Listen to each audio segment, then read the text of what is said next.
Good evening and welcome to Ignite News on 6 at 6. It's Tuesday, October 14th, 2025. I'm Rihanna Nikram. Thanks for joining us. Here are the headlines. Government and key agencies are stepping up efforts to modernize the CJIA International Airport with strong security systems and smart technologies to enhance passenger experience. As Ghana marks Caribbean Statistics Day tomorrow, the Bureau of Statistics is highlighting how reliable data helps shape national policies, improve lives, and build a more informed society. The Ghana School of Agriculture is being transformed into a center of excellence, a regional hub for innovation, research, and modern agriculture training across the Caribbean.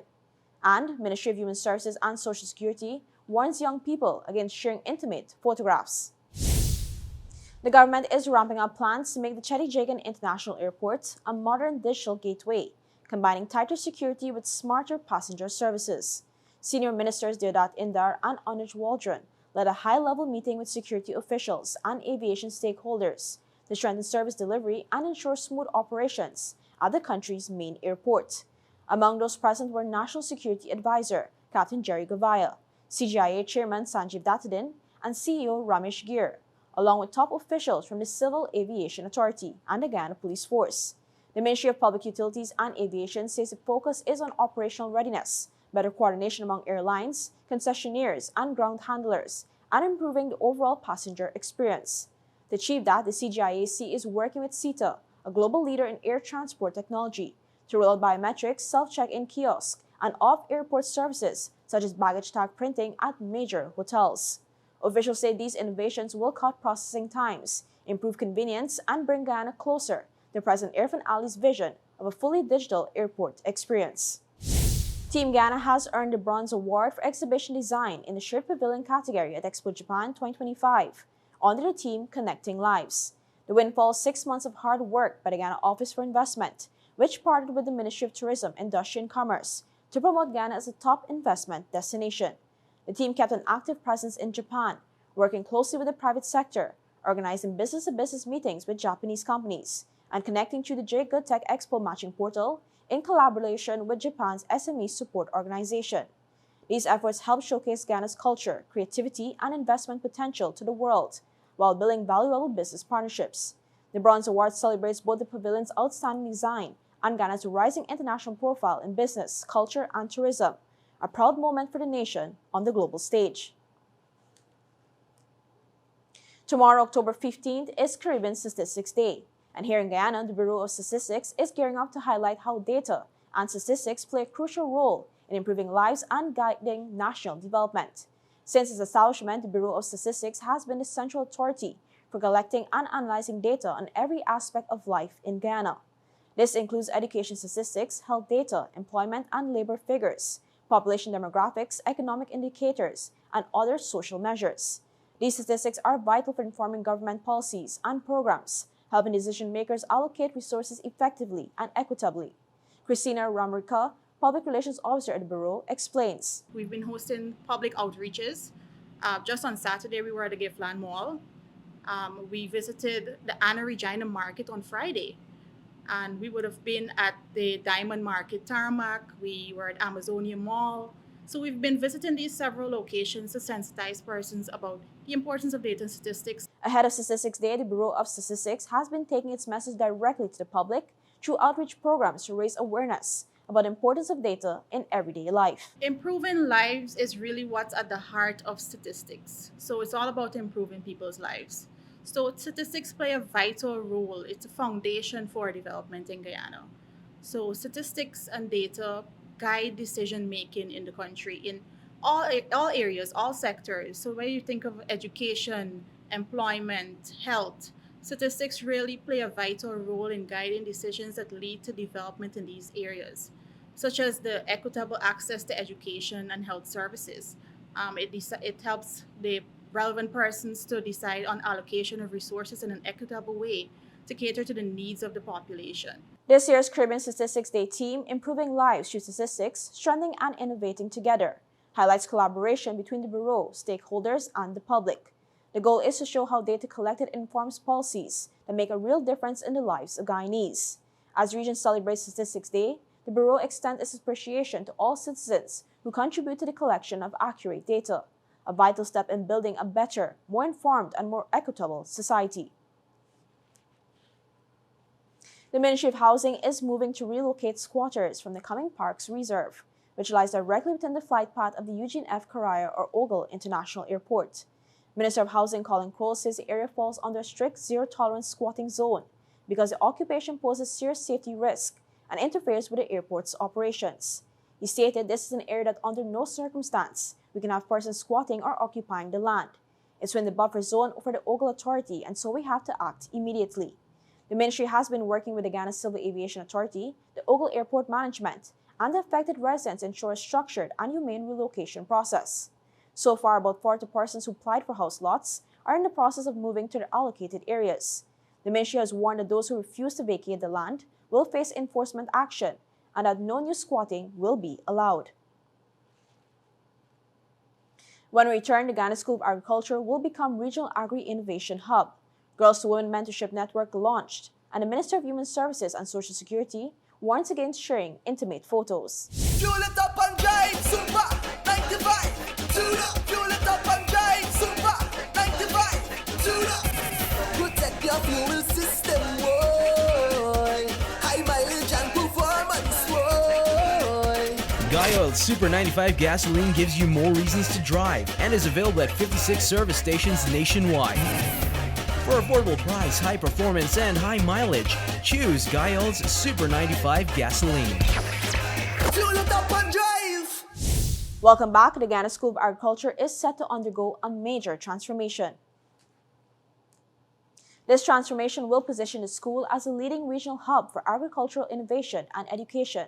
The Ministry of Agriculture has partnered with the Inter-American Institute for Cooperation on Agriculture to develop the institution into a center of excellence, a move aimed at boosting food security, research, and human resource development across the Caribbean. The plant upgrade will introduce new infrastructure, modern technology, and advanced training programs designed to attract both local and regional students.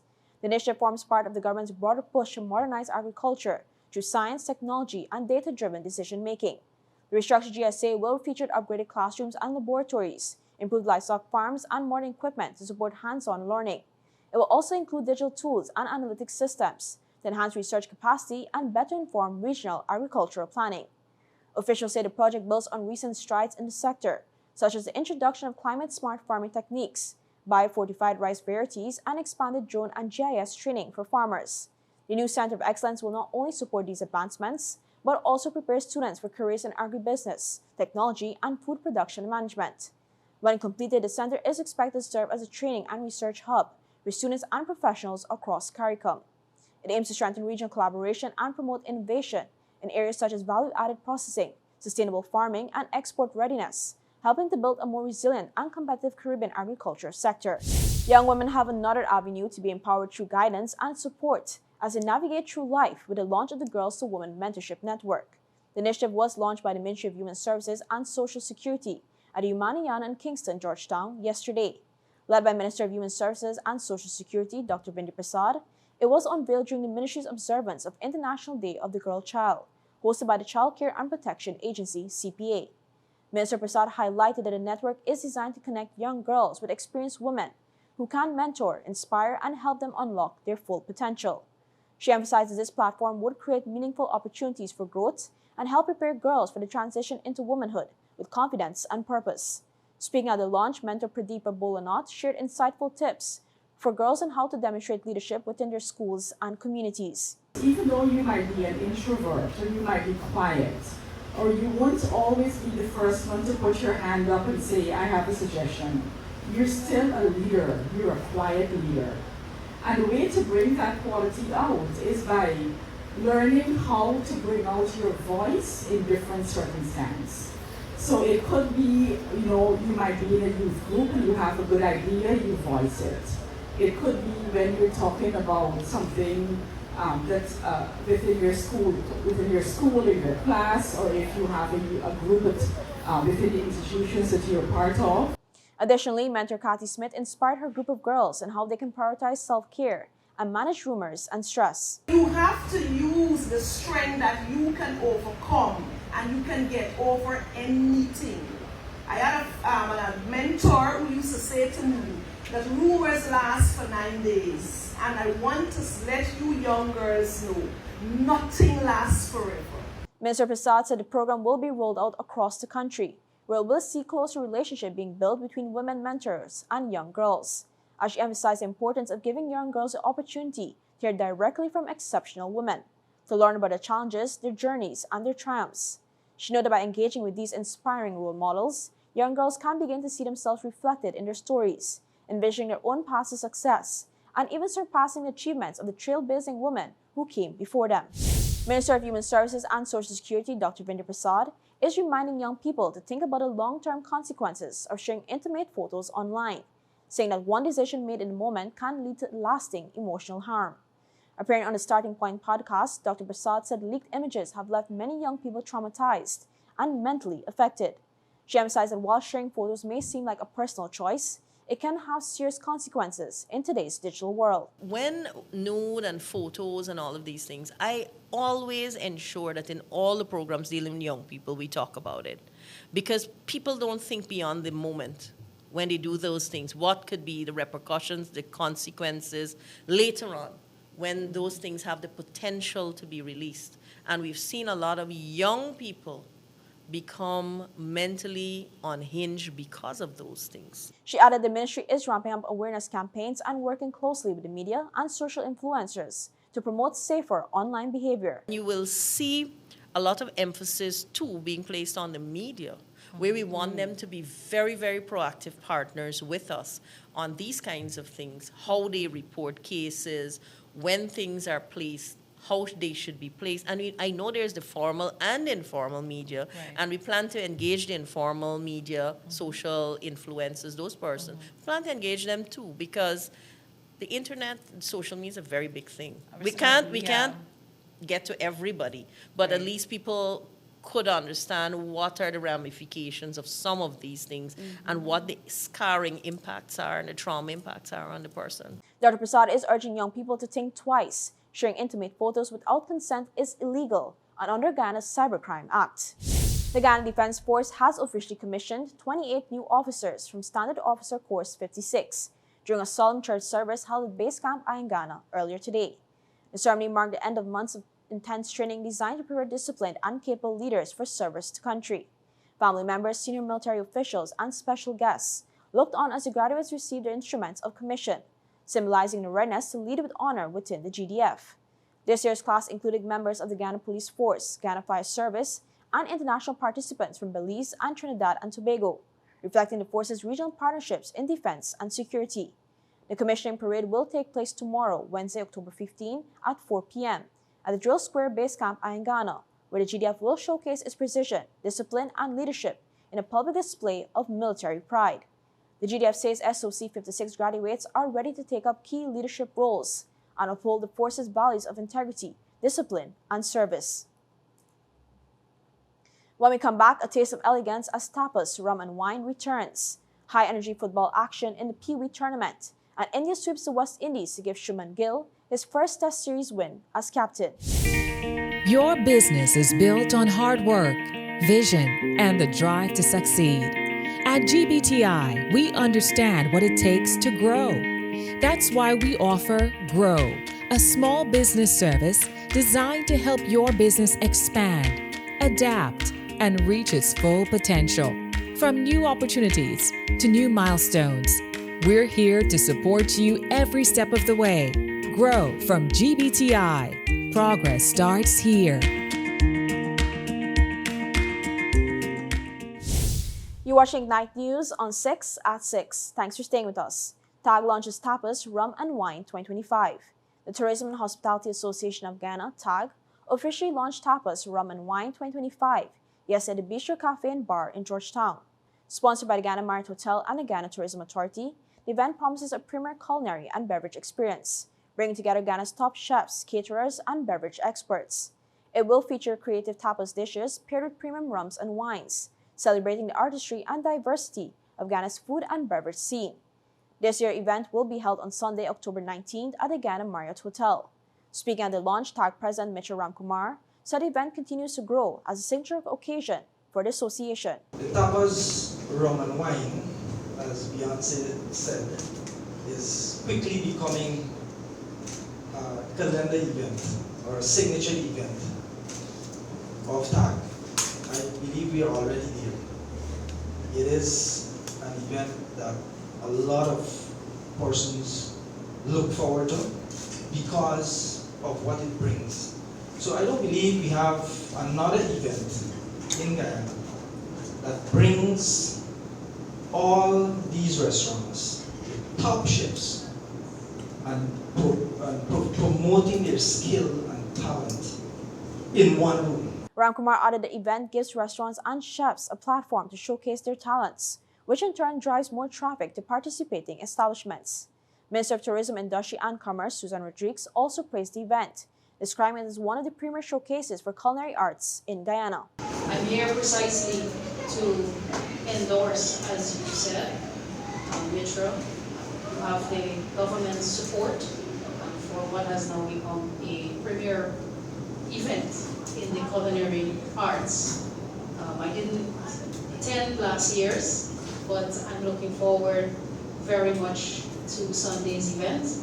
And I was also advised that last year's was very successful and people had a great experience. And I'm sure that this year will be no different.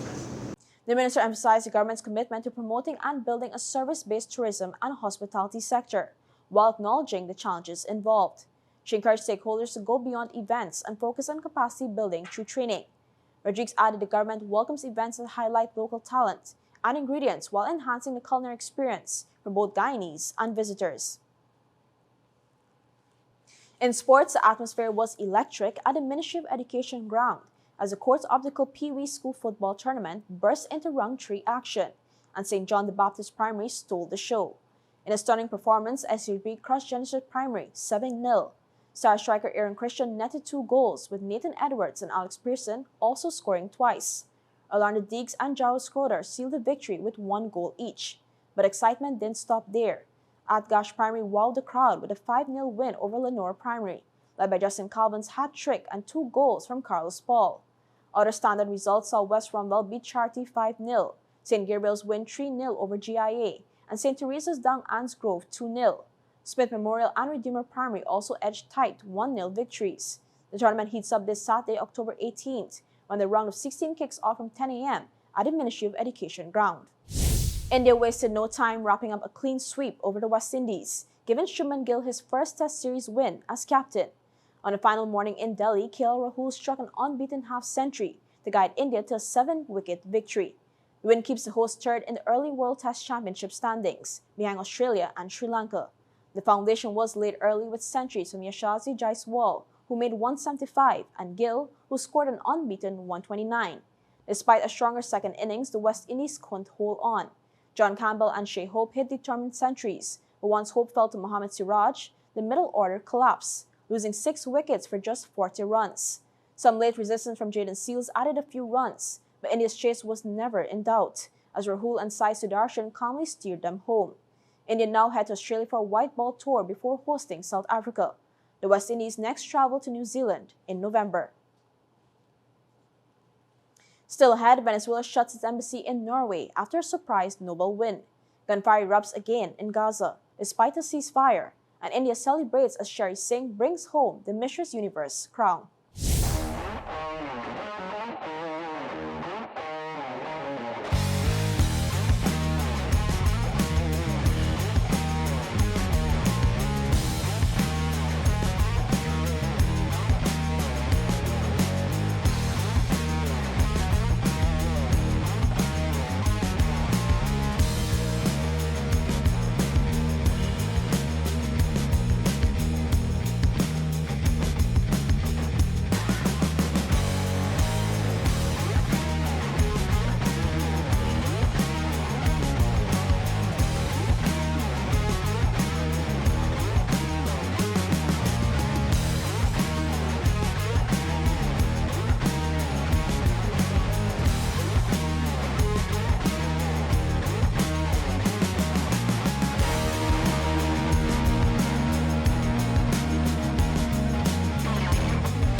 Welcome back. This year's Nobel Peace Prize Award appears to have caused a diplomatic fallout in Venezuela. The government has closed its embassy in Oslo, Norway, just days after opposition leader Maria Corina Machado received the 2025 Nobel Peace Prize. The Venezuelan government says the closure is part of a restructuring of its foreign service, but Norway called the move regrettable and stressed it wants to keep dialogue open with Caracas. The Nobel Committee honored Machado for his tireless work promoting democratic rights in Venezuela. Machado, who has been living in hiding, said the award gives her political movement energy, hope, strength, because we realize that we are not alone. President Nicolas Maduro, meanwhile, has called Machado a demonic witch. Venezuela has also closed its embassy in Australia while opening new missions in Zimbabwe and Burkina Faso, describing them as strategic partners. The closures come amid rising tensions between Caracas and the United States, following U.S. military strikes on boats allegedly carrying narcotics from Venezuela, which killed at least 21 people. This echoes a 2010 diplomatic clash between Norway and China, after the Nobel Peace Prize was awarded the dissident Liu Xiaobo.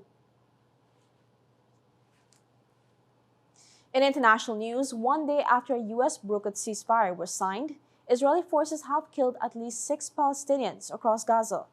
Israel's military said its troops opened fire to remove a threat from suspects who crossed a boundary in northern Gaza, an area marked for initial Israeli pullback under the ceasefire plan. Gaza's health authority reported 6 deaths in 2 separate incidents across the enclave. Al Jazeera's Tariq Abu Azoum said gunfire continues in eastern Gaza, where troops often open fire at any movement near their positions. The ceasefire signed Monday in Egypt by U.S. President Donald Trump, alongside mediators from Egypt, Qatar, and Turkey, followed Hamas' release of all living Israeli hostages and Israel's return of nearly 2,000 Palestinian prisoners, many reporting abuse and humiliation in detention. Trump hailed the deal as peace in the Middle East, but the renewed violence has already cast doubt on whether this fragile truce can hold or bring lasting relief after 2 years of war and devastation in Gaza. Finally this evening, India has reason to celebrate. Shari Singh has made history, becoming the first Indian in 48 years to win the Mistress Universe crown. Singh triumphed over more than 120 contestants at the 48th edition of the Mistress Universe pageant held at Okada in Manila, Philippines. An emotional Singh said, "This victory is not just mine. It belongs to every woman who dares to dream beyond limits." Her mentor, Urmimala Burua, praised her for bringing pride to India. Singh's win sets a new benchmark for every woman who represents our country with dignity and confidence. The finale celebrated not only beauty, but intelligence, compassion, and social responsibility. Shari Singh, a mother, fashion graduate, former basketball player, and advocate for girls' education, now proudly holds the title of Mistress Universe 2025. And that's all for this edition of Ignite News on 6 at 6. For more stories, visit ignitenews.com or follow us on social media. Thanks for watching. I'm Rihanna Nikram. See you tomorrow for more Ignite News.